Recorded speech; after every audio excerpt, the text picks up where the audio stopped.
Here's a common question. What does the instrument measure? We're using the Delta T. Gonstead originally used the Nervoscope. There was the Temposcope many years ago, developed by BJ.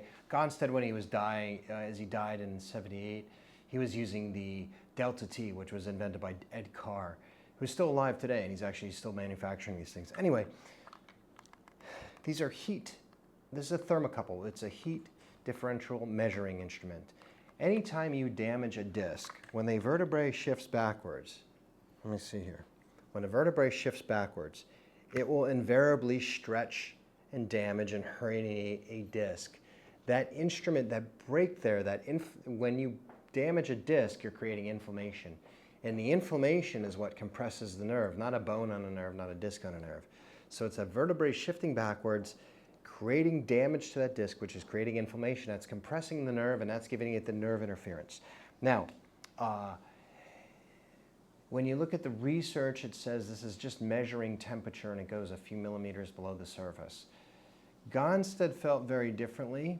Gonstead called it a thermal electric block.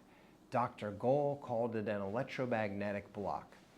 And what they would use as evidence would that be something like cord pressure, where you have a pressure at the atlas or something in the upper cervical, and the instrument shoots one way to the other all the way down the spine. If you clear out the atlas, it comes back more towards normal.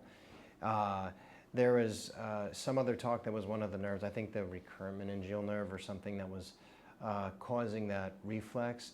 But I tend to go with the guys that had the best practices and the best healing. That was Dr. Gohl and Dr. Gonstead. From at least what I've seen Dr. Gohl, never saw Gonstead live. So damage to this creates inflammation that compresses the nerve, and that's where we're seeing that instrument reading.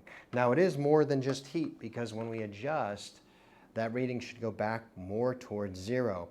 If it's still breaking on the same side, well, then there's still something that hasn't been fixed, or the adjustment wasn't properly given.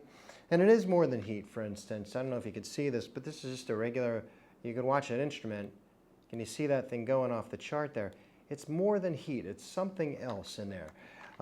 Gonstead, again, called it a thermal electric block. Gohl called it electromagnetic.